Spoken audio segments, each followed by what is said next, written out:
परीक्षा में हिजाब पहनने पर नोडल अधिकारी अतिरिक्त जिला कलेक्टर का विवादित बयान। गाइडलाइन में नहीं है कोई उल्लेख। प्रदेश में आयोजित होने वाली रीट परीक्षा को लेकर लगातार तैयारियां की जा रही है। वहीं चाक चौबंद व्यवस्थाओं के बीच इस परीक्षा पर हिजाब विवाद की छाया पड़ती दिखाई दे रही है। हिजाब को लेकर कर्नाटक से शुरू हुए मामले चित्तौड़गढ़ तक भी पहुंच चुके हैं। इसी बीच रीट परीक्षा को लेकर परीक्षार्थियों के दिशा निर्देश के बीच चित्तौड़गढ़ अतिरिक्त जिला कलेक्टर श्री गीतेश मालवीय का बड़ा बयान सामने आया है, जो रीट परीक्षा को लेकर जारी की गई गाइडलाइन से परे हटता दिखाई दे रहा है।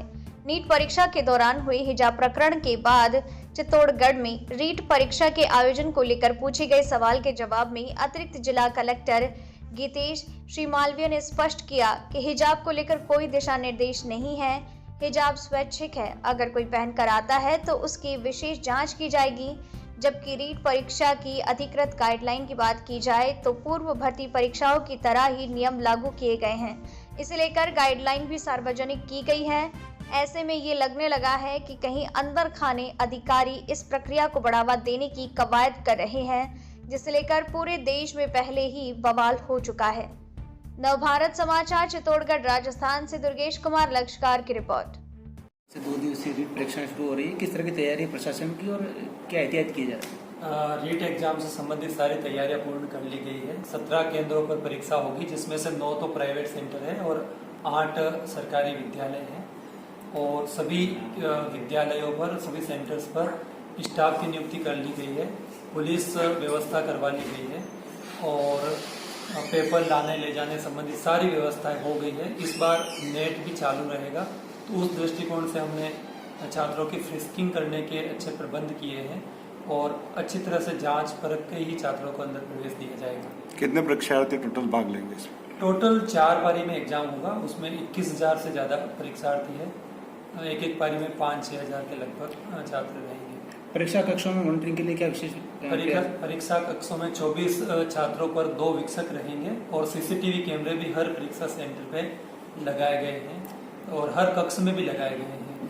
परीक्षार्थियों के लिए क्या नियम जारी किए? परीक्षार्थियों के लिए विशेष रूप से तो यही है कि 1 घंटा पहले उनको परीक्षा सेंटर पर रिपोर्ट करना है, उसके बाद उनको प्रवेश नहीं दिया जाएगा और किसी भी प्रकार की ज्वेलरी नहीं पहनना है और पतले चप्पल का प्रयोग करना है, मोजे नहीं पहनना है, फुल आस्तीन का शर्ट नहीं पहनना है। ये कुछ निर्देश उनके स्पष्ट प्रवेश पत्र में भी लिखे हुए हैं। और अपना एक विशेष रूप से अपनी आईडी लेकर उनको आना है, आईडी के बिना प्रवेश नहीं दिया जाएगा। तो किसी भी प्रकार का कोई भी एक आईडी दस्तावेज उनको आवश्यक रूप से लाना है साथ में। क्या कोटा में जिस तरीके से हिजाब पे परमिशन दी गई थी, यहाँ भी दी जाएगी या हिजाब पे कोई प्रतिबंध नहीं है। जो भी हिजाब पहन के आएगा उसको रोकेंगे नहीं, केवल उसकी अच्छी तरीके से जांच की जाएगी कि उसमें कोई डिवाइस तो नहीं लगी है। फ्रिस्किंग जैसे अन्य लोगों की होती है उनकी भी होगी, तो उनको देख के प्रवेश दिया जाएगा। ठीक सर, देखिए जी, जिस प्रकार से राजस्थान में हिजाब के ऊपर प्रशासन के अधिकारियों द्वारा, सरकार के द्वारा जो खुली छूट दी जा रही है, हमारा इस प्रकार का कोई विरोध नहीं है कि आप हिजाब ना पहने, परंतु जब एग्जाम होता है और एग्जाम में स्टूडेंट किसी धर्म का नहीं होता है, किसी जाति का नहीं होता है, स्टूडेंट एक विद्यार्थी होता है और वह एग्जाम देने आता है, तो वहां के जो कानून, वहां के नियम, उन सबको फॉलो करना होता है। अभी देखने को ये मिलता है हर जगह कि हिजाब पर तो आपको छूट दी जाती है, परंतु हिंदू समाज की जो माताएं बहनें हैं, उनके कानों से लेकर, उनके मंगलसूत्र से लेकर, उनके चूड़ियों से लेकर ये सारी चीजें खुलवाई जाती है। ये तो सीधा सीधा एक दोगलापंथी है। मुझे ऐसा लगता है कि जब से राजस्थान में कांग्रेस की सरकार आई है, तब से संविधान को ये लोग भूल चुके हैं। इन्हें पता नहीं है कि संविधान के दायरे में रहकर ही काम करना होगा। बाबा साहब डॉक्टर भीमराव अंबेडकर जी द्वारा जो संविधान लागू किया गया, उस संविधान को कांग्रेस भूलती जा रही है, जिसका परिणाम राजस्थान में हम ऐसी हिंसक घटनाओं से लेकर और सांप्रदायिक तनाव तक देखते हुए आ रहे हैं। मेरा विशेष आग्रह कांग्रेस की सरकार राजस्थान गहलोत जी से है कि आप दोगलापंथी हिंदू समाज के साथ मत कीजिए।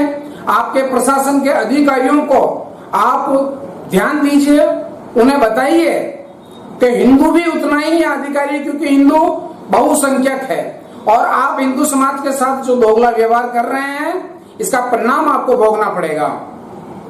राजस्थान की बात की जाए, कोटा में भी पहले हिजाब को लेकर मामला गरमाया था, एग्जाम की परमिशन दे दी गई थी और बेगू के अंदर भी स्कूल के अंदर जब जिन टीचरों ने रोका हिजाब पहन के जाने के लिए बच्चों को, तो उनको बराबर धमकियां मिल रही है, उसको लेकर आप क्या कहना चाहेंगे? देखिए, मैंने पहले भी कहा था कि बाबा साहब डॉक्टर भीमराव अंबेडकर जी के संविधान के अनुरूप राजस्थान में काम नहीं हो रहा है। यह गहलोत सरकार की यूं मान लें कि यह बहुत बड़ी कमजोरी है, ना तो इनके अधिकारियों के ऊपर इनका अंकुश है, ना इनके मंत्रियों के ऊपर इनका अंकुश है। उसके कारण से हिजाब के ऊपर सीधी सीधी छूट दी जाती है और हिंदू समाज के साथ ऐसा व्यवहार किया जाता है। हमने टीवी मीडिया, प्रिंट मीडिया के माध्यम से देखा है, हिंदू बहु बेटियों का है, आप कानों से लगाकर मंगलसूत्र जैसे उतरवा देते हो, तो ये सीधा सीधा हमें देखने को मिलता है कि हिंदू समाज के साथ सरकार